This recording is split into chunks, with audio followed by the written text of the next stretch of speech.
नमस्कार, TNP news देख रहे हैं आप और मैं हूं आपके साथ जावेद अली। यूपी नगर निकाय चुनाव में सीएम योगी का हीट वेव साफ तौर पर देखने को मिला। नतीजा यूपी में ट्रिपल इंजन का सरकार बनने जा रही है। यूपी निकाय चुनाव में मुख्य मुकाबला बीजेपी और सपा के बीच था। प्रचार की कमान दोनों दल के कप्तानों ने खुद अपने हाथों में संभाल रखी थी। नतीजा, जहां सीएम का चेहरा बीजेपी की जीत की गारंटी बन गया, वहीं जनता ने अखिलेश यादव के एक बार फिर नकार दिया है। रिपोर्ट में देखिए।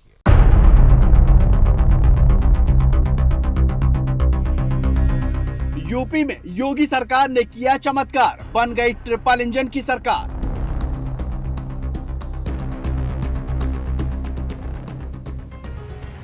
उत्तर प्रदेश नगर निकाय के चुनाव में भारतीय जनता पार्टी ने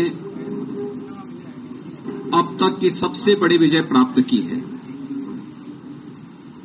17 नगर निगमों में पहली बार भारतीय जनता पार्टी सभी नगर निगमों में एक साथ पूर्ण बहुमत के साथ विजय प्राप्त करने में सफल हुई है। निश्चित तौर से सबसे पहले तो मैं उत्तर प्रदेश की जनता जनार्दन को, उत्तर प्रदेश भारतीय जनता पार्टी के एक एक कार्यकर्ता को हृदय से अभिनंदन करूंगा, धन्यवाद दूंगा कि उन्होंने सुशासन और विकास का पक्ष लिया। यूपी में निकाय चुनाव के नतीजे सामने आए तो कर्नाटक के नतीजे पीछे छूट गए।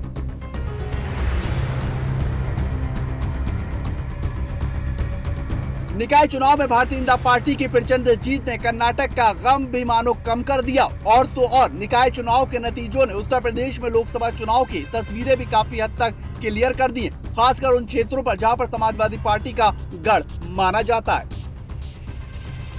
उत्तर प्रदेश में नगर निगम की सभी 17 सीटों पर भारतीय जनता पार्टी ने जीत हासिल की है, जबकि नगर निगम में समाजवादी पार्टी खाता भी नहीं खोल पाई। खास बात तो ये रही कि 17 में से 14 सीटों पर भारतीय जनता पार्टी ने नए चेहरों पर भरोसा जताया, जो समाजवादी पार्टी के दिग्गजों पर भारी पड़ते नजर आए। अब मैं बधाई दूंगा अपने कार्यकर्ताओं, पदाधिकारियों को और निषाद पार्टी भारतीय जनता पार्टी को, और जनता को भी बधाई दूंगा कि उन्होंने हमारे सरकार की नीतियों को और सरकार की योजनाओं को धरातल पर पहुंचाया और जनता की सरकार जनता के द्वारा ये अनुभव करके दिखाया। सीएम योगी आदित्यनाथ ने सभी 17 नगर निगम सीटों पर चुनावी रैलियां की, जिसकी बदौलत सभी 17 सीटों के ऊपर भारतीय जनता पार्टी ने जीत को हासिल किया। वहीं सपा अध्यक्ष अखिलेश यादव ने 17 नगर निगम सीटों पर रोड शो और रैलियां की, लेकिन सभी सीटों पर सपा उम्मीदवार हार गए। इनमें से 3 सीटों पर तो समाजवादी पार्टी तीसरे नंबर पर रही। ठीक इसी तरह से सीएम योगी आदित्यनाथ 44 जिलों में रोड शो और रैलियां की, 106 नगर पालिका सीटों को कवर किया। नतीजा, भारतीय जनता पार्टी को 42 सीटों पर जीत हासिल हुई। यहाँ पर भारतीय जनता पार्टी के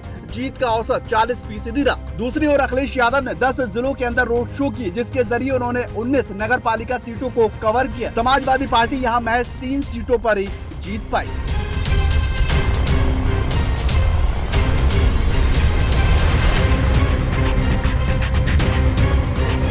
उत्तर प्रदेश निकाय चुनाव में इस बार तो न समाजवादी पार्टी का एमवाई फैक्टर काम आया और न ही अखिलेश जैन की जोड़ी काम आई। निगाहें टिकी तो केवल सीएम योगी आदित्यनाथ पर, जिसका अंदाज इस बात से लगाया जा सकता है कि मुरादाबाद, फिरोजाबाद, मेरठ, अलीगढ़, प्रयागराज और लखनऊ सहित 10 सीटों पर 3 से अधिक के मुस्लिम कैंडिडेट चुनाव लड़े, लेकिन भारतीय जनता पार्टी के सामने जनता ने सभी को नकार दिया। उत्तर प्रदेश में एक बार फिर से Bharatiya Janata party clean sweep करने में कामयाब रही। इतना ही नहीं, इस जीत के साथ भारतीय जनता पार्टी ने उत्तर प्रदेश में 2024 की रूपरेखा भी तैयार कर दी। फिलहाल तो ये देखना दिलचस्प होगा कि निकाय चुनाव में हार के बाद समाजवादी पार्टी की आगे की रणनीति क्या होगी। Bureau report, TNP news.